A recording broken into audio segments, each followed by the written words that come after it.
The morning sun cast long shadows across the ancient stone corridors of Buckingham Palace as servants hurried about their duties, whispering nervously among themselves. Something was different today.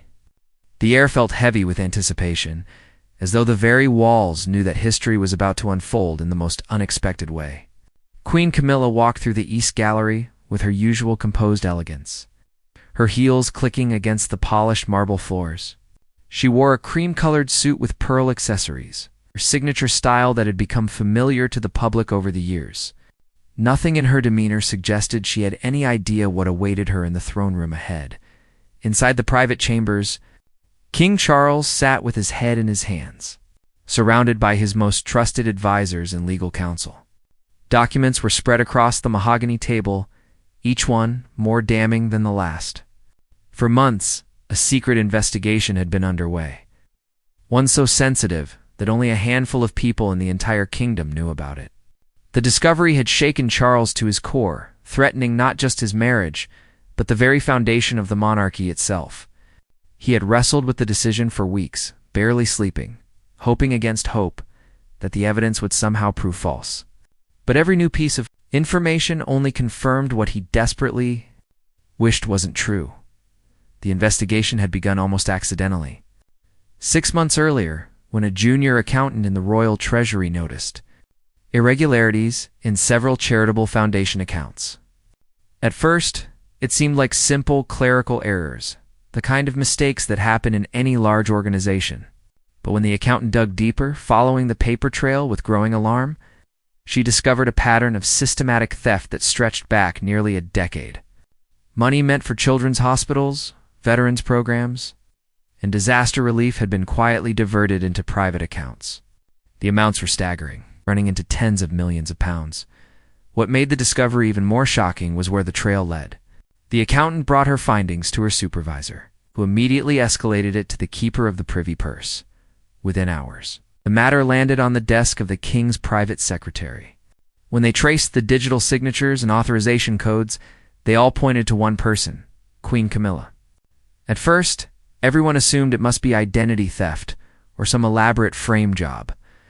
The Queen herself had championed many of these charities, appearing at fundraisers and speaking passionately about their causes. How could she possibly be stealing from them? But as investigators from Scotland Yard's Special Royal Protection Unit quietly examined the evidence, the case became impossible to dismiss. Banking records showed the diverted funds flowing into offshore accounts in the Cayman Islands and Switzerland. These accounts were linked to shell companies with deliberately obscure ownership structures. However, following the maze of corporate entities backward, investigators found documents bearing Camilla's actual signature, not forgeries.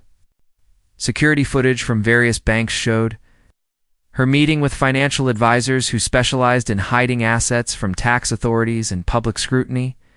The motive, investigators concluded, stemmed from debts that Camilla had accumulated over the years before marrying Charles. Despite her aristocratic background, she had struggled financially at various points in her life. There were expensive properties that had been refinanced multiple times, lavish spending habits that outpaced her income, some unfortunate investments in failed business ventures. When she became queen consort, she suddenly had access to charitable funds with relatively lax oversight. The temptation proved too great. What started as a one-time borrowing that she intended to repay snowballed into a systematic scheme of embezzlement. King Charles had been presented with the evidence 3 weeks ago in a private meeting he would never forget. His private secretary placed the folder in front of him with trembling hands, apologizing repeatedly for having to deliver such devastating news. Charles spent 2 days reviewing every document, checking every detail, hoping to find something that would exonerate his wife. He brought in additional experts, digital forensic specialists, handwriting analysts, anyone who might be able to poke holes in the case. But the evidence was ironclad. His wife had betrayed not just him, but the trust of an entire nation. The legal advisors explained his options clearly. He could try to handle this privately, perhaps force Camilla to resign quietly and disappear from public life, repaying the money secretly. But such a cover-up would be nearly impossible given how many people already knew about the investigation. If even a whisper of it leaked to the press, and someone could prove the monarchy had hidden evidence of major crimes, the resulting scandal would be catastrophic. The public would never forgive such deception. The other option was equally painful but legally and morally clear. Follow the law, just as any other citizen would be expected to do, and let justice take its course publicly. Charles chose the harder path. He understood that the monarchy's survival depended on demonstrating that no one was above the law, not even the Queen. If the royal family wanted to maintain any credibility with the British people, they had to show absolute integrity even when it destroyed them personally. He authorized the Attorney General to proceed with criminal charges. Arrest warrants were prepared. A date was set for Camilla to be taken into custody. Charles insisted it happen at the palace rather than in some public place where photographers might turn it into a media circus. He wanted to give her at least that small dignity that morning. Camilla had been summoned to the throne room under the pretense of discussing upcoming royal engagements. She entered through the grand doors, expecting to find Charles waiting for a routine planning session. Instead, she found the throne room filled with people: the king, his private secretary, the attorney general, the Metropolitan Police Commissioner, and 4 uniformed palace guards standing at attention. The moment she saw their faces, she knew. The color drained from her cheeks, and her confident stride faltered. Charles stood up slowly, his face aged years in recent weeks. He looked at the woman he had loved for decades, the woman who had stood by him through his own controversies and public struggles, and he could barely recognize her now. When he spoke, his voice was steady but hollow, like a man forcing himself through the worst moment of his life. He addressed her formally, using her full title, explaining that she was being placed under arrest for fraud, embezzlement, and theft from charitable organizations. The words seemed to echo endlessly in the vast ceremonial room. Camilla's reaction went through several stages in quick succession. First came denial. She laughed nervously and looked around as if expecting someone to reveal this was an elaborate prank. Then came anger, her eyes flashing as she demanded to know, how dare they ambush her like this? She insisted there had been some terrible mistake, that she would never do such things, that someone had clearly set her up. But as the Attorney General stepped forward and began reading specific details from the evidence file, dates and amounts and account numbers, her defenses crumbled. The realization that they knew everything, that they had proof of everything, finally broke through her shock. She tried one last desperate appeal directly to Charles. She reminded him of their history together, of everything they had overcome to be together, of the love they had shared. She begged him to reconsider, to handle this privately, to give her a chance to explain. But Charles simply shook his head slowly, tears forming in his eyes. He told her that he had no choice, that the law applied to everyone equally, and that he could not and would not protect her from the consequences of her actions. The monarchy itself was at stake. His duty to the crown and to the people had to come before his personal feelings. The Metropolitan Police Commissioner stepped forward and formally arrested her. Reading her rights in the traditional caution that has been used in Britain for over a century, 2 of the palace guards moved to either side of her, their faces carefully neutral despite the historical magnitude of what they were witnessing. Protocol dictated that handcuffs or restraints would not be used inside the palace out of respect for her former position. But that would change once they escorted her outside to the waiting police vehicle as the guards prepared to lead her away. Something unexpected happened. The throne room doors opened, and dozens of palace staff members filed in quietly. They had not been summoned officially. Word had spread through the palace's network of servants, advisors, and administrators. They came to witness this moment, not out of cruelty, but because they understood they were watching history unfold. Many of these people had dedicated their lives to serving the crown. They had been taught that the monarchy represented something greater than any individual, symbol of continuity, duty, and service to the nation. As Camilla was led past them toward the doors, something remarkable occurred. One person began clapping slowly. Then another joined in. Within seconds, the entire throne room erupted in applause. It was not applause celebrating Camilla's downfall or taking pleasure in her public humiliation. Instead, it was applause for the king's decision to uphold justice even at tremendous personal cost. It was applause for the principle that no one, regardless of their position or title, stood above the law. It was applause for the courage it took to expose corruption in the highest ranks rather than sweep it under the rug to protect the institution's image. The sound of that applause followed Camilla down the long corridor toward the palace's private exit. Guards flanked her on either side, walking in perfect synchronization, their boots striking the floor in rhythm. Servants and staff members lined the hallways, watching in silence as she passed. Some looked sad, some looked vindicated, but most simply looked stunned that they were witnessing something they never imagined possible. A reigning queen being arrested and removed from the palace in chains was the kind of event that belonged in history books about medieval dynasties or revolutionary upheavals, not modern Britain. Outside, a specially arranged police convoy waited. The authorities had planned every detail meticulously to minimize public spectacle while still following proper legal procedures. Camilla would be transported to a metropolitan police facility, where she would be formally processed, photographed, and fingerprinted like any other suspect. From there, she would appear before a magistrate for an initial hearing, where bail conditions would be determined. Her legal team had been notified and was already preparing her defense, though they privately admitted the evidence appeared overwhelming. As the palace doors closed behind her, Charles remained standing in the throne room, surrounded by his advisors, but utterly alone in his grief. He had just arrested his own wife, exposing her crimes to protect the institution he was sworn to serve. The applause had faded, leaving only heavy silence. His private secretary approached gently, reminding him that difficult days lay ahead. There would be press conferences to manage, public statements to craft, and an inevitable media firestorm to weather. The monarchy would be scrutinized more intensely than it had been in generations. Every decision Charles made from this point forward would be analyzed and debated endlessly.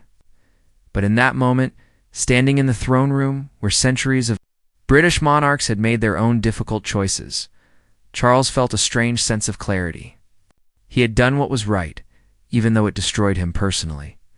He had demonstrated that the crown still stood for something meaningful, that duty and justice were not just empty words spoken at ceremonial occasions. The British people would judge whether his decision was correct, whether the monarchy deserved to continue in this modern age. Only time would reveal whether this shocking royal reckoning would ultimately strengthen or weaken the institution he had inherited. The news broke within hours, despite the palace's attempts to control the narrative carefully. A palace spokesperson had prepared a formal statement to be released at precisely 4 o'clock that afternoon, time to coincide with the main evening news broadcasts. But in the age of social media and instant communication, such control proved impossible. A photograph taken by someone's mobile phone showed the police convoy leaving the palace grounds. And within minutes, it had been shared thousands of times across every platform. By the time the official statement was released, speculation had already reached a fever pitch. Television networks interrupted their regular programming with breaking news alerts. The BBC's most senior royal correspondent appeared on screen, her usual composure shaken as she tried to convey information that seemed almost impossible to believe. She carefully read the official palace statement, which confirmed that Queen Camilla had been arrested and charged with serious financial crimes related to charitable organizations. The statement emphasized the king's commitment to transparency and justice, noting that no one in the royal family would receive special treatment under the law. It was a carefully worded document that tried to balance respect for legal proceedings with the public's demand for information, but the statement raised more questions than it answered. How long had these crimes been going on? How much money was involved? Who else might have known about it? Were other members of the royal family implicated? Within an hour, every major news organization had dispatched their best investigative reporters to dig deeper. Journalists began calling sources in the Treasury, the police, banking regulators, and anyone else who might have information. Some palace staff members, despite strict confidentiality agreements, began leaking details to trusted contacts in the press. By evening, the basic outline of the scandal was becoming clear to the public. Social media exploded with reactions that ranged from shock to anger to grim satisfaction. Many people expressed genuine sympathy for King Charles, recognizing the impossible position he had been placed in. They praised his decision to allow his wife's arrest rather than cover up her crimes. Others were less forgiving, questioning whether the entire royal family was corrupt and whether the monarchy itself should be abolished. Republican movements, which had long advocated for ending Britain's constitutional monarchy, seized on the scandal as proof that the institution was fundamentally rotten and outdated. The financial details that emerged were staggering. Initial reports suggested that approximately £7 million had been diverted from various royal charitable trusts over a 9-year period. The money had been taken from causes that included children's cancer research, veterans' mental health programs, disaster relief efforts, and educational initiatives for disadvantaged youth. Each revelation made the crime seem worse.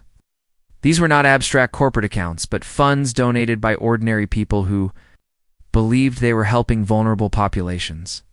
Learning that a queen had stolen from sick children and traumatized veterans generated outrage that crossed all political and social boundaries.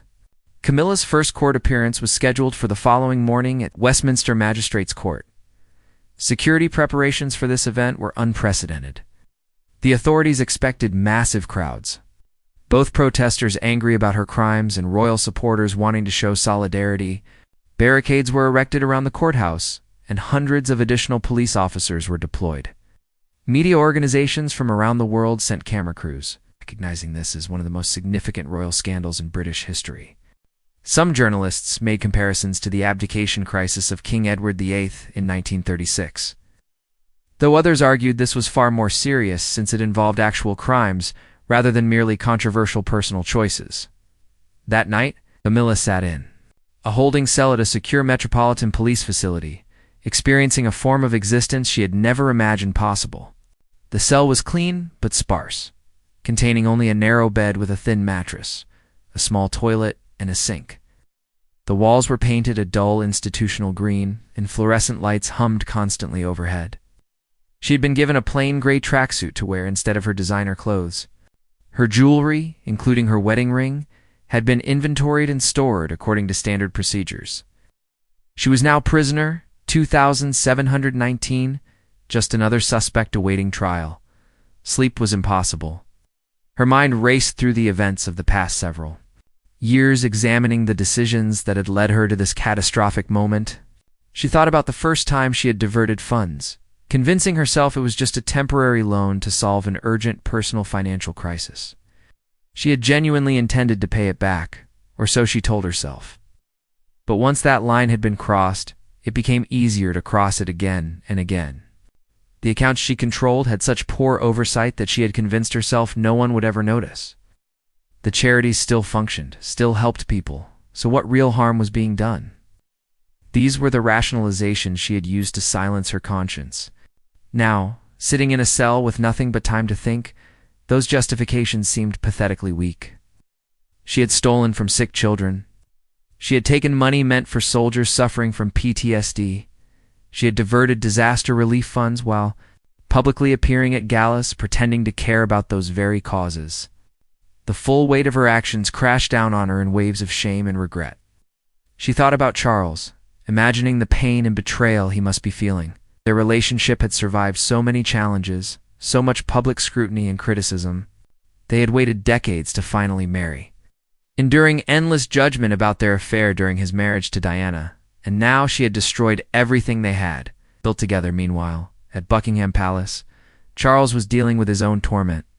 His private apartments felt oppressively empty. For years, Camilla had been his constant companion, his advisor, his support system. Now she was gone, replaced by a void that seemed to swallow all warmth and light. He sat in his study, surrounded by books and paintings that suddenly felt meaningless. His sons had been informed immediately after the arrest. Prince William had rushed to the palace to be with his father, setting aside his own complicated feelings about Camilla to provide support during this crisis. William had never fully embraced Camilla as a stepmother, carrying lingering resentment about her role in his parents' marriage breakdown. But seeing his father so devastated looking older and more fragile than William had ever seen him, pushed aside those old grievances. He sat with Charles in the study, mostly in silence, occasionally offering quiet words of reassurance. He told his father that he had made the right decision, that protecting the monarchy's integrity was paramount, that the public would ultimately respect this demonstration of accountability. But both men knew the immediate future would be brutal. Prince Harry had been informed by phone from his home in California. His reaction was more complicated. Part of him felt vindicated in his long-standing criticisms of the royal institution, seeing this scandal as proof of the toxicity he had been describing for years.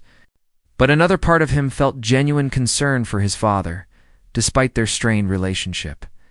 He released a brief statement expressing shock at the allegations and hoping that justice would be served appropriately. It was carefully neutral, neither defending Camilla nor condemning her before trial, though media analysts spent hours dissecting every word for hidden meanings. The morning of the court appearance arrived with gray skies and persistent drizzle. Whether that matched the nation's mood perfectly, by dawn, hundreds of people had gathered outside Westminster Magistrates' Court. Some held signs supporting the king's decision to allow prosecution. Others carried placards calling for the monarchy's abolition. A smaller group held signs supporting Camilla, claiming she was being scapegoated or suggesting the charges were politically motivated. Though these voices were distinctly in the minority, police maintained strict separation between the different factions, determined to prevent any violent confrontations. The prisoner transport vehicle arrived at the courthouse through a secure, underground entrance, denying the crowds their chance to see Camilla in chains.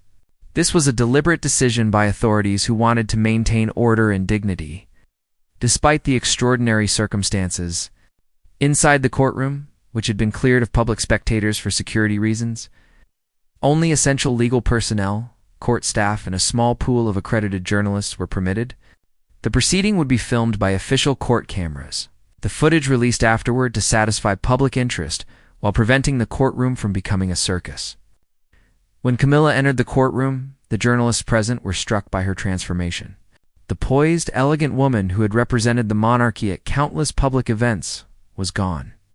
In her place stood someone who looked smaller, older, diminished. Her hair had been pulled back simply with no professional styling. Her face showed signs of a sleepless night, with dark circles under red-rimmed eyes. She wore the same gray tracksuit from the holding cell, as arrangements for proper court attire had not been completed in time. She stood in the dock, that designated area where criminal defendants stand during proceedings, a place she had never imagined occupying. The magistrate, a stern woman in her 60s with decades of judicial experience, treated this case exactly as she would any other, despite its extraordinary nature. She read the charges clearly and methodically. 12 counts of fraud by abuse of position, 8 counts of theft, 5 counts of money laundering, and 3 counts of perjury related to false statements made on charity oversight documents. Each charge carried significant potential prison time. If convicted on all counts, Camilla could theoretically face decades behind bars, though actual sentencing would depend on numerous factors including her cooperation, expressions of remorse, and the specific circumstances of each offense. Camilla's solicitor, one of London's most respected criminal defense attorneys, entered a plea of not guilty to all charges. This was expected and strategic. Even if they eventually negotiated a guilty plea as part of a deal with prosecutors, beginning with not guilty preserved all legal options. The solicitor then addressed the question of bail. Given her former position and the nature of the charges, prosecutors argued that Camilla posed a flight risk and should be remanded in custody until trial. They noted she had access to significant personal wealth, international connections, and every incentive to flee the country rather than face trial. The defense argued vigorously against remand. They pointed out that Camilla had cooperated fully since her arrest, had surrendered her passport immediately, and had no criminal history whatsoever. They proposed strict bail conditions: electronic monitoring via ankle bracelet, surrender of all travel documents, a substantial financial surety, daily reporting to a police station, and residence at a secured location with limited access. They argued that imprisoning someone who had not been convicted of any crime was inappropriate, regardless of their former status, and that pretrial detention should be reserved for cases where no other measures could reasonably ensure court attendance. The magistrate took only a few minutes to deliberate. She granted bail, but with extraordinarily strict conditions that made clear how seriously the court viewed these allegations. Camilla would be required to wear an electronic tag at all times, remain at a designated residence, except for meetings with legal counsel and required court appearances, report to police 3 times daily, surrender all passports and travel documents, and post a surety of £5 million. Additionally, she was prohibited from contacting any potential witnesses, accessing any bank accounts beyond a single monitored account with limited funds for basic expenses, and making any public statements about the case. Violating any condition would result in immediate imprisonment. The financial surety presented an immediate challenge. Although Camilla theoretically had access to significant wealth, much of it was now frozen as part of the criminal investigation. Her legal team scrambled to secure the necessary funds, eventually arranging a complex guarantee involving properties and funds from supporters who believed in her innocence, or at least her right to a fair trial. By late afternoon, the arrangements were finalized, and Camilla was released from custody to await trial under what amounted to house arrest. The designated residence turned out to be a small private estate in the countryside. Far from London and away from intense media scrutiny, it was owned by a longtime friend who had agreed to host her during this ordeal. The property was surrounded by high walls and had only one gated entrance, making it easy for police to monitor compliance with bail conditions. When Camilla arrived that evening, transported in an unmarked vehicle with police escort, she stepped out into what felt like exile. The grand palaces and castles that had been her homes were replaced by this comfortable but modest house that now served as her prison. Inside, she found the basic necessities, but none of the luxuries she had grown accustomed to during her years as queen. There was no staff of servants, no chefs preparing elaborate meals, no ladies-in-waiting to attend to her needs. She would be cooking her own meals, doing her own laundry, managing the basic tasks of daily living that she had not handled personally in years. An ankle monitoring device had been fitted before her release, a constant physical reminder of her new reality. Every few minutes it would emit a small beep as it communicated with monitoring systems, ensuring she remained within the permitted boundaries. That first night in her new reality, Camilla sat alone in the small living room, watching news coverage of her court appearance on television.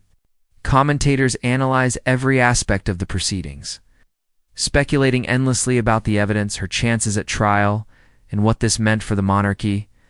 They showed clips of her entering the court, frozen on her tired, defeated face. They interviewed legal experts who explained the charges in detail. They spoke with representatives from the charities she had stolen from, several of whom gave emotional statements about the betrayal they felt and the real-world consequences of the diverted funds. One particularly devastating interview featured the director of a children's cancer charity that had lost nearly £6 million to Camilla's scheme. The director explained how that money would have funded a new treatment center, how it would have provided experimental therapies for children with rare forms of cancer, how it represented hope for families facing unimaginable anguish. She spoke about having to tell families that promising programs would be delayed or canceled because of budget shortfalls, never knowing at the time that the missing money was sitting in offshore accounts controlled by the Queen. Her voice cracked with emotion as she described children who had died while waiting for treatments that money could have provided. The weeks following Camilla's arrest transformed British society in ways no one had fully anticipated. The scandal became more than just a sensational news story about royal corruption. It sparked a national conversation about accountability, privilege, and the role of traditional institutions in modern democracy. Opinion polls showed the public deeply divided, not about Camilla's guilt, which most people accepted based on the evidence being reported, but about what her crimes meant for the monarchy itself. Support for abolishing the monarchy reached levels not seen since the aftermath of Princess Diana's death. Republican groups organized protests and rallies across the country, drawing crowds that far exceeded their usual attendance. They argued that Camilla's crimes were merely a symptom of a larger problem, that an unelected hereditary system inevitably bred entitlement and corruption. Why should any family receive taxpayer funding and live in palaces simply because of their bloodline? If a queen could steal millions from sick children, what did that say about the moral foundation of the entire institution? Yet simultaneously, another segment of the population rallied around King Charles with surprising intensity. They saw his decision to allow Camilla's prosecution as proof that the monarchy could adapt and reform, that it could demonstrate integrity even when doing so caused personal devastation. These supporters organized their own demonstrations, holding signs praising Charles's courage and arguing that the monarchy represented valuable continuity and tradition. They pointed out that democratic politicians had their own scandals and corruption, suggesting that no system of government was immune to individual moral failures. Parliament found itself caught in this national debate. Members across the political spectrum faced pressure from constituents to take positions on the monarchy's future. The Prime Minister, who had worked closely with King Charles since his accession, faced particularly intense scrutiny. During Prime Minister's questions, opposition leaders pressed her to commit to a referendum on abolishing the monarchy. She carefully avoided making such a promise, stating that the country needed to focus on the immediate legal proceedings and that any constitutional changes should wait until emotions had cooled and facts were fully established. Behind the scenes, Charles met regularly with his closest advisors to navigate this existential crisis. They developed a strategy focused on transparency, humility, and demonstrating the monarchy's relevance to contemporary British life. Charles would give a televised address to the nation, his first public comment since Camilla's arrest. The speech was drafted and redrafted dozens of times, with every word scrutinized for its potential impact. It needed to acknowledge the pain and anger people felt, express his own devastation, reaffirm his commitment to service, and make the case for the monarchy's continued existence, all without appearing self-serving or dismissive of legitimate criticisms. Meanwhile, prosecutors were building their case with meticulous care. They understood this trial would be scrutinized globally and needed to be absolutely airtight. A team of forensic accountants traced every diverted pound through the complex network of offshore accounts and shell companies. Digital forensics experts recovered deleted emails and messages from Camilla's devices that showed her awareness and intent. They interviewed dozens of witnesses, including bank employees, financial advisors, charity administrators, and palace staff.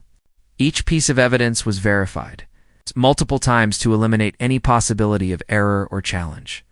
The defense team faced an extraordinarily difficult task. The evidence was overwhelming, making a strategy of complete denial virtually impossible. Instead, they began exploring alternative approaches. One possibility was arguing diminished capacity, suggesting that Camilla had been suffering from undiagnosed mental health issues that impaired her judgment.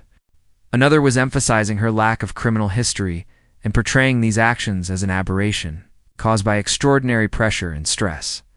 They also considered negotiating a plea bargain, where Camilla would plead guilty to reduced charges in exchange for a lighter sentence and avoiding a lengthy public trial. Camilla herself remained largely silent in her countryside exile, living in a state of surreal isolation. The electronic monitoring tag on her ankle was a constant reminder of her fall from grace. She spent her days meeting with lawyers, reviewing documents, and trying to prepare for the trial ahead.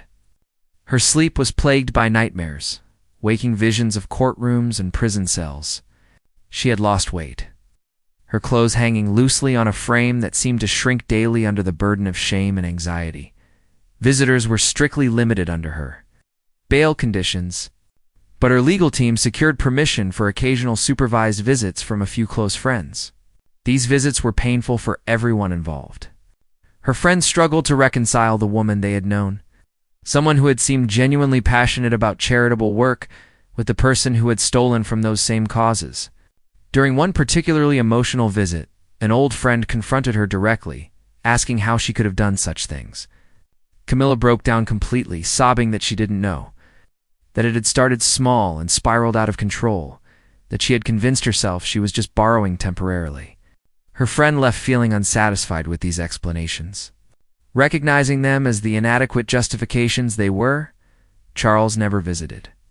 Though he sent messages through intermediaries expressing concern for her well-being, while making clear that any personal relationship between them was over, he had begun consulting with lawyers about divorce proceedings. Though the timing of such an announcement required careful consideration, filing for divorce while criminal proceedings were ongoing could be seen as abandoning her in her darkest hour, potentially generating public sympathy for Camilla. But remaining married to a convicted felon would be impossible for a sitting monarch. The situation had no good solution. It's only a choice between various bad options. The date for the trial was set for 4 months after Camilla's arrest. This gave both sides time to prepare, while acknowledging the public's demand for reasonably swift justice. The trial would take place at the Old Bailey, London's Central Criminal Court, in its largest courtroom. Security preparations were extraordinary, with concerns about potential violence from protesters on both sides. The media interest was unprecedented in British legal history, with international networks bidding enormous sums for broadcasting rights. Though ultimately the court maintained its policy of allowing only official cameras operated under strict judicial control, as the trial date approached, new revelations continued to emerge. Investigative journalists uncovered additional details about Camilla's financial history, painting a picture of someone who had lived beyond her means for decades. They found records of unpaid debts from years past, luxury purchases made on credit that was never properly serviced, and a pattern of financial irresponsibility that predated her royal marriage. These discoveries undermined any remaining public sympathy, making her crime seem less like an isolated mistake and more like the predictable result of long-standing character flaws. One particularly damaging article detailed how Camilla had attended a gala fundraiser for a veterans' mental health charity just days after diverting £2 million from that same organization's accounts. Photographs from the event showed her giving an impassioned speech about supporting soldiers who had sacrificed for their country, tears apparently in her eyes as she described the importance of the cause. Knowing now that she had just stolen from these veterans made the images almost unwatchable in their cynical duplicity. The charity's chairman, himself a decorated military veteran, gave a scathing interview calling her actions a betrayal that cut deeper than any enemy attack. King Charles's televised address to the nation was scheduled for a week before the trial was set to begin. The palace announced it several days in advance, and anticipation built to extraordinary levels. Everyone understood this would be one of the most important speeches any British monarch had given in decades. Charles spent days practicing, working with speech coaches to strike the right tone. He needed to appear strong but not cold, honest but not self-pitying, committed to justice but not vindictive toward his wife. The evening of the address, tens of millions of people across Britain tuned in, the largest television audience in years. Charles sat at a desk in one of Windsor Castle's smaller, more intimate rooms, deliberately avoiding the grandeur of throne rooms or state chambers. He wanted this to feel like a direct personal conversation with his subjects. He wore a simple suit rather than military uniform or formal regalia. His face showed the toll these months had taken, lines deepened by stress and grief clearly visible. He began by acknowledging the unprecedented nature of the situation, stating clearly that nothing in his long life had prepared him for the personal pain and institutional crisis caused by his wife's actions. He expressed deep sympathy for the victims of her crimes, particularly the charities and the people they served who had been betrayed.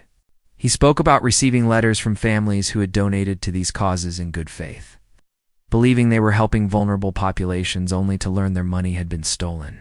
He said these letters haunted him, that he felt personally responsible for failing to prevent these crimes, despite knowing intellectually that he could not have known what she was doing. Charles then addressed the question of the monarchy's future directly. He acknowledged that many people questioned whether the institution deserved to survive this scandal.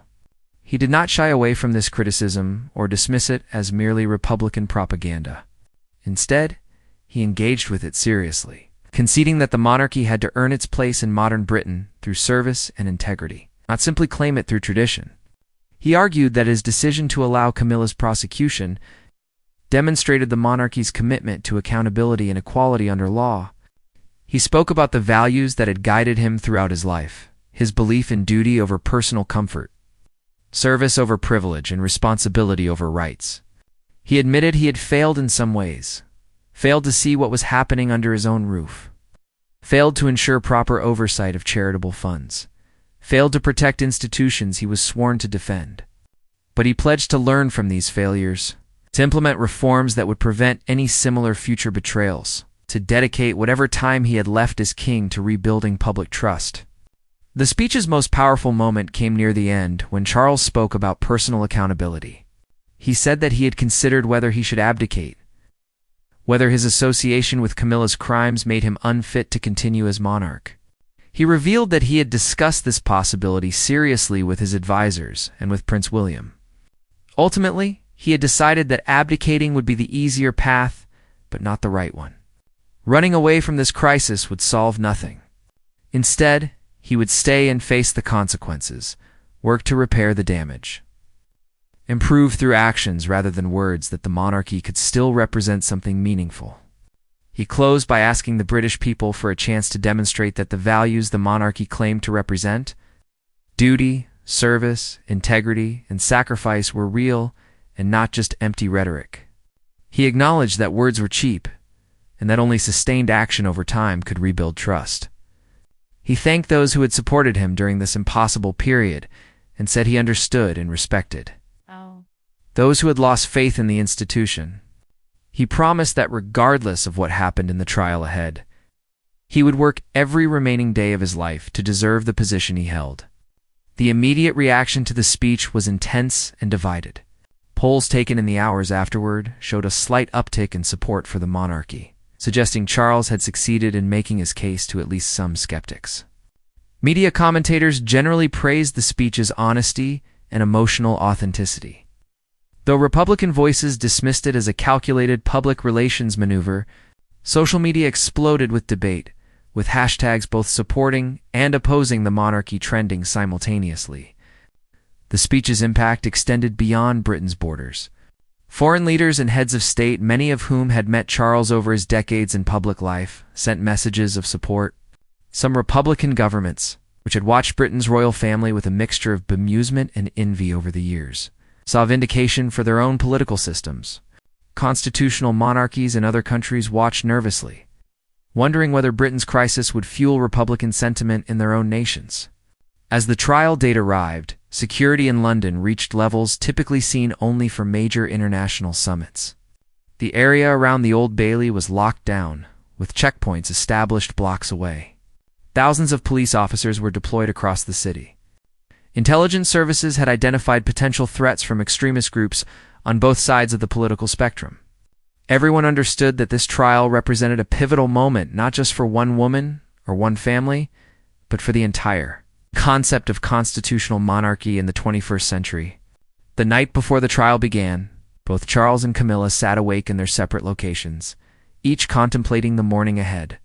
Charles sat in his private study, surrounded by centuries of royal history embodied in portraits and artifacts, wondering whether he would be remembered as the king who saved the monarchy or the one who presided over its final collapse.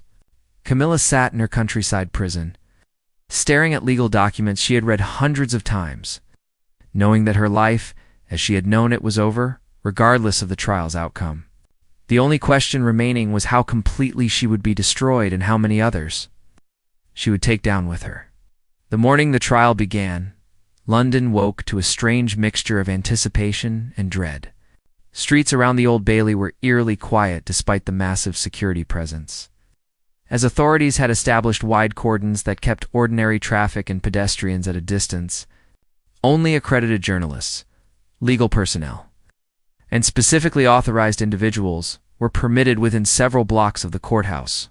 Helicopters circled overhead, news crews broadcasting live shots of the imposing Victorian building where history was about to unfold. Inside the courthouse, the largest courtroom had been prepared with extraordinary attention to detail. Additional seating had been installed to accommodate the unprecedented number of people who had legitimate reasons to attend.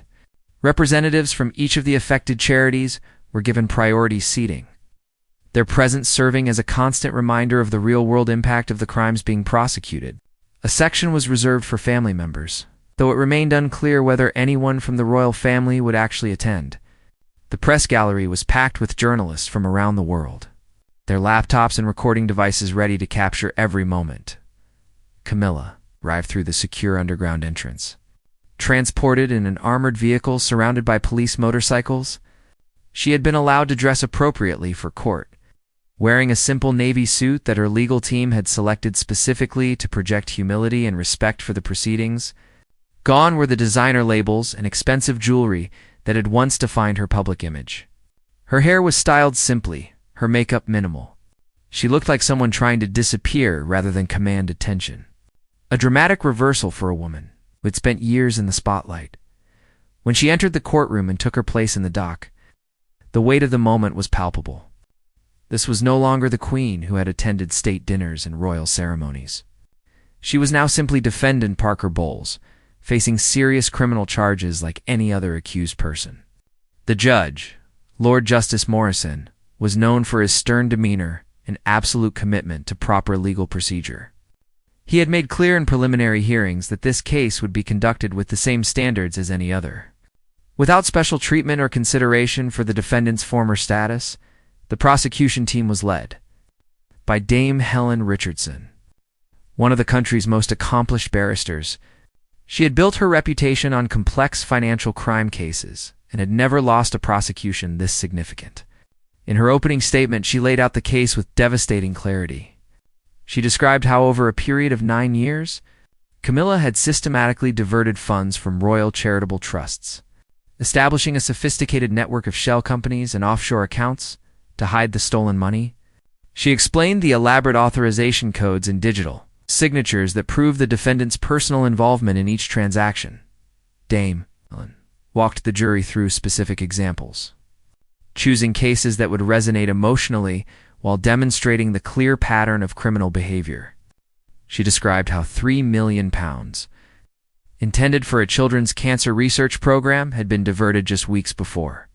Critical clinical trials were scheduled to begin, forcing the cancellation of research that might have led to breakthrough treatments.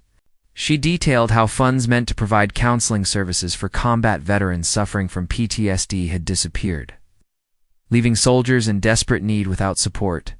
Each example was documented with meticulous financial records, emails, and witness testimony. The prosecution's evidence was presented over 3 intense weeks. Forensic accountants testified about tracing the money through complex international transactions. Bank employees identified Camilla from security footage, confirming her presence at meetings where offshore accounts were established. Former royal staff members testified about procedures for charitable fund management, establishing that Camilla had the necessary access and authority to execute these transfers. Digital forensics experts presented recovered emails and messages that showed her awareness of what she was doing, undermining any potential claim that she had been misled or manipulated by others. One of the most damaging witnesses was Camilla's former personal financial advisor, a man who had worked with her for over 15 years. He testified under immunity, having cooperated with investigators in exchange for not being prosecuted as an accomplice. He described how Camilla had initially approached him about establishing offshore accounts for estate planning purposes, which was legal and common among wealthy individuals. But over time, the purpose shifted to hiding funds whose origins she would not fully explain. He admitted he had suspected something improper but had rationalized it away, telling himself it was not his place to question a member of the royal family. His testimony painted a picture of someone who had deliberately constructed a system to hide stolen money. The emotional high point of the prosecution came when they called representatives from the affected charities. The director of the children's cancer charity, who had been interviewed on television during the immediate aftermath of Camilla's arrest, took the stand. She described in detail the programs that had been delayed or canceled due to missing funds. She spoke about specific children using only first names to protect privacy, who had been on waiting lists for experimental treatments that the diverted money would have funded. Some of these children were now dead, their chances for survival diminished by delays Camilla's theft had caused. The director's voice broke multiple times during her testimony, and several jury members were seen wiping their eyes. Throughout this devastating presentation of evidence, Camilla sat largely motionless in the dock. Her face remained composed, but observers noted how her hands gripped the railing in front of her, white with tension. She avoided looking directly at witnesses, especially the charity representatives, keeping her gaze fixed on the table before her, or occasionally glancing at her legal team. The few times cameras captured her face in close-up, the images showed someone aging rapidly under unimaginable stress, her features drawn and hollow. The defense strategy became clear when they began presenting their case. Rather than attempting to deny the basic facts which the evidence made impossible, they focused on context and mitigation. They argued that Camilla had been under tremendous psychological pressure from years of public scrutiny and criticism related to her relationship with Charles. They brought in mental health experts who testified about the effects of sustained media harassment and public hostility. They suggested she had developed maladaptive coping mechanisms, including compulsive spending and financial irresponsibility, as a result of this psychological trauma. The defense emphasized that Camilla had no previous criminal history and had, in many other contexts, genuinely supported charitable causes. They presented witnesses who testified about fundraising events she had organized, personal donations she had made to various causes, and volunteer work she had done over the years. They argued this was not someone with a fundamentally criminal character, but rather a person who had made terrible decisions while struggling with personal demons. They suggested her crimes were aberrational behavior rather than evidence of core moral corruption. When Camilla herself took the stand in her own defense, the courtroom was packed to capacity. This was the moment everyone had been waiting for. The chance to hear her explain in her own words how she could have done such things. She appeared physically smaller on the witness stand, her voice quiet and uncertain as she began speaking. Her defense attorney led her through a careful narrative of her life, emphasizing difficult periods, financial struggles before marrying Charles, and the constant pressure of public life. Camilla admitted to taking the money, stating clearly that she had no intention of denying the basic facts. She described how it had started with a single transaction intended to cover an urgent, personal debt that she was too embarrassed to disclose to Charles. She claimed she had genuinely intended to repay it within a few months, but then faced another financial emergency before she could. Each subsequent theft, she explained, was motivated partly by need, but increasingly by a sense that she had already crossed a line and might as well continue. She acknowledged this reasoning was twisted and wrong, but insisted it reflected her mental state at the time rather than planned, premeditated criminality. She expressed remorse repeatedly throughout her testimony, breaking down in tears multiple times as she spoke about the harm she had caused. She said she thought constantly about the children who had suffered because of her actions, the veterans who had been denied help, the families who had been betrayed. She acknowledged that no apology could undo the damage, and that she deserved whatever punishment the court deemed appropriate. She stated she had cooperated fully with the investigation and had provided authorities with access to all remaining funds in the offshore accounts, which would be returned to the charities. The cross-examination by Dame Helen Richardson was brutal. She systematically dismantled Camilla's narrative of psychological distress and unplanned criminal behavior. She presented emails showing Camilla discussing the offshore accounts with cold calculation, planning the structure of shell companies months in advance. She confronted her with dates showing that she had attended charity, fundraising events, and given speeches about helping vulnerable populations, just days after stealing from those same organizations. How could someone in the grip of psychological compulsion also engage in such calculated deception? Dame Helen presented evidence of luxury purchases Camilla had made using the stolen funds. Designer clothes and jewelry, exotic vacations, expensive artwork. These were not the actions of someone covering urgent debts, but of someone enjoying stolen money. She highlighted instances where Camilla had lied directly to Charles about her finances, showing him falsified statements that hid the offshore accounts. This was not someone acting impulsively under psychological duress, but someone engaging in deliberate, sustained criminal conspiracy. By the time the cross-examination concluded, Camilla's defense narrative lay in tatters. The closing arguments took place over 2 days. Dame Helen Richardson summarized the overwhelming evidence of guilt, the clear pattern of intentional criminal behavior, and the devastating harm caused to some of society's most vulnerable members. She argued that Camilla's former position made her crimes more serious, not less, because she had abused a trust that extended beyond any normal business or personal relationship. The British people had placed faith in her as their queen, and she had betrayed that faith in the most cynical way possible. She requested the maximum sentence permitted under law. The defense made their closing argument, knowing the odds were heavily against them. They focused entirely on mitigation, asking the jury to consider the psychological factors that had contributed to Camilla's crimes. Her lack of prior criminal history, her cooperation with the investigation, and her genuine remorse. They asked for mercy, acknowledging guilt, but requesting that the sentencing reflect the full complexity of how someone without criminal intent could still commit terrible crimes. They portrayed Camilla as someone who had made catastrophic errors in judgment, rather than a hardened criminal who deserved society's harshest punishment. The judge's instructions to the jury were lengthy and detailed, explaining the specific legal elements of each charge and the standards for evaluating evidence.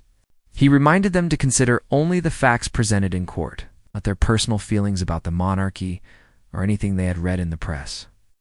The jury's duty was simply to determine whether the prosecution had proven, beyond reasonable doubt, that Camilla had committed the crimes charged. If they found her guilty, sentencing would be his responsibility, not theirs. The jury deliberated for 4 days, a relatively short time considering the volume of evidence they had to review. The courtroom was packed when word came that they had reached a verdict. Camilla was brought up from the holding cells, looking exhausted and resigned.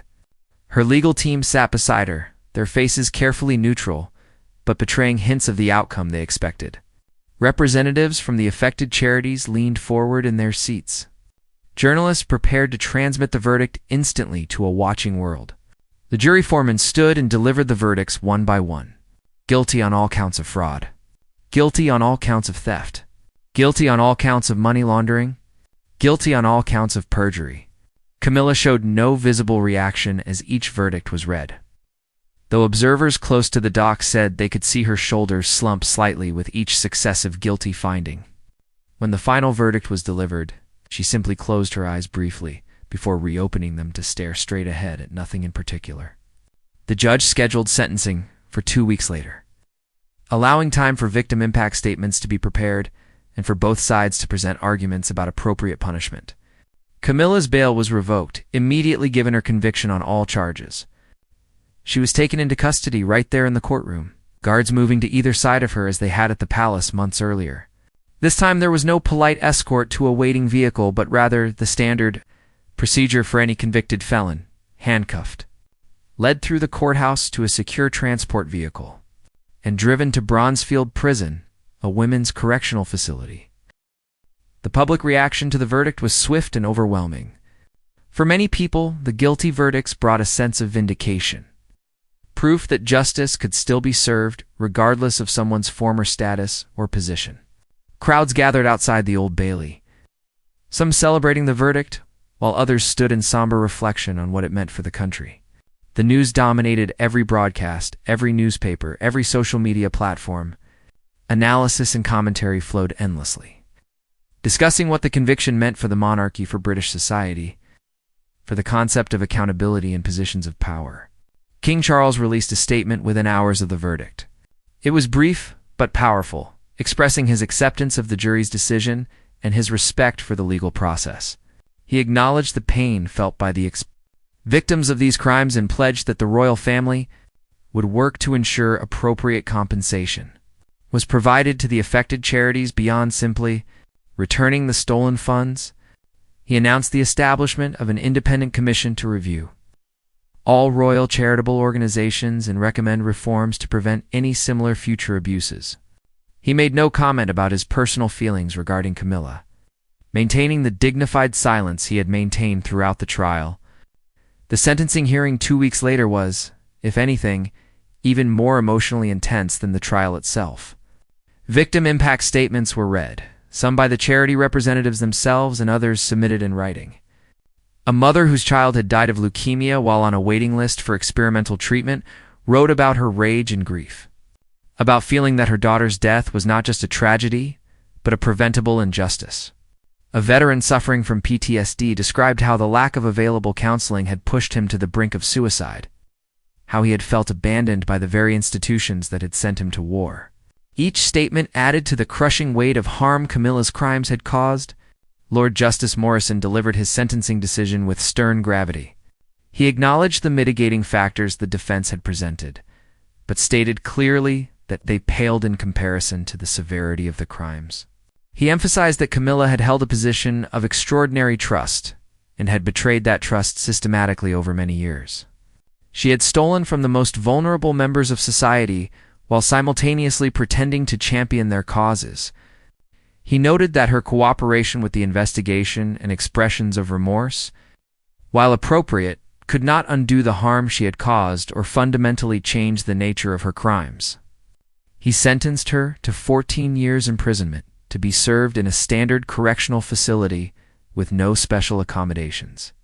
She would be eligible for parole after serving 2/3 of her sentence. If she demonstrated genuine rehabilitation and continued cooperation, the sentence was harsh, but not the absolute maximum possible, reflecting some acknowledgement of the mitigating factors while still imposing serious consequences. Financial penalties were also imposed, including orders to surrender all remaining assets beyond what was needed for basic living expenses upon her eventual release. With proceeds going to the affected charities, Camilla received the sentence standing, her face pale but composed. She was given an opportunity to make a final statement before being taken into custody. She spoke briefly, her voice barely above a whisper, apologizing again to everyone she had harmed and accepting that the punishment was deserved. She said she hoped that in time, after serving her sentence, she might find some way to make amends, though she recognized that full redemption was probably impossible. Then she was led away by guards, disappearing through a door that closed with a heavy finality behind her. The aftermath of the conviction and sentencing rippled through British society for months. Support for the monarchy, which had plummeted during the scandal, gradually began to recover as people saw that King Charles had allowed justice to proceed without interference. A referendum on abolishing the monarchy, which Republican groups had pushed for, was held 6 months later and failed by a significant margin. Many voters expressed the view that while Camilla's crimes were terrible, they represented individual moral failure rather than systemic corruption requiring constitutional change. The charities affected by Camilla's theft received not only the recovered, stolen funds, but additional donations from a public that had been moved by their plight. The coverage of the trial had raised awareness of these organizations and their work, leading to a surge in charitable giving that ultimately exceeded what had been stolen. While this hardly made up for the harm caused, it provided some measure of consolation that good had emerged from evil. Charles moved forward with his plans to reform royal charitable oversight, implementing the recommendations of the Independent Commission. New safeguards were established, including external auditors, rotating authority over fund disbursements, strict financial disclosure requirements for anyone with access to charitable accounts. He gave speeches at several of the affected charities, meeting with families and veterans whose lives had been impacted, listening to their stories and promising that such a betrayal would never happen again. The divorce between Charles and Camilla was finalized quietly 6 months after her conviction. There was no ceremony, no public announcement beyond a brief statement from the palace noting that the marriage had been dissolved. Charles had moved on, dedicating himself fully to the duties of his office, finding purpose in service even as personal loneliness haunted his private hours. He was occasionally photographed looking older than his years, the weight of these events having marked him permanently. In prison, Camilla adapted to a reality she had never imagined experiencing. She worked in the prison library, taught literacy classes to fellow inmates, and spent long hours reflecting on the choices that had led her to this place. She received no special treatment, sleeping in a shared cell, eating institutional food, and following the same rules as every other prisoner. Some inmates resented her presence, seeing her as a symbol of privileged corruption. Others, surprisingly, developed a kind of sympathy for someone who had fallen so far and seemed genuinely trying to understand and atone for her actions. The story of Queen Camilla's arrest, trial, and imprisonment became a defining moment in British history. Studied by legal scholars, political scientists, and historians, it raised profound questions about power, accountability, and redemption that would be debated for generations. Some saw it as proof that even the most privileged individuals could face consequences for their actions, a triumph of justice over status. Others viewed it as a tragedy of human weakness, how pressure and temptation could corrupt even someone who had once seemed to genuinely care about helping others. Years later, after Camilla had been released on parole and lived quietly in obscurity, sociologists and journalists occasionally sought her out for interviews. She rarely agreed to speak publicly, preferring to maintain privacy and avoid reopening old wounds. In the few interviews she granted, she spoke with a humility born of genuine suffering about the terrible mistakes she had made. She acknowledged that no amount of remorse could undo the harm, but expressed hope that her story might serve as a warning about how easily privilege could corrupt and how essential accountability was at every level of society. The palace that had once erupted in applause as guards led her away in chains had become a symbol of something larger than one woman's crimes. It represented a moment when an ancient institution had chosen integrity over self-preservation, when justice had been served even at tremendous cost. Whether the monarchy ultimately survived and thrived or gradually faded into history, historians agreed that this shocking royal reckoning had demonstrated that no one, regardless of their crown or title, could truly claim to be above the law.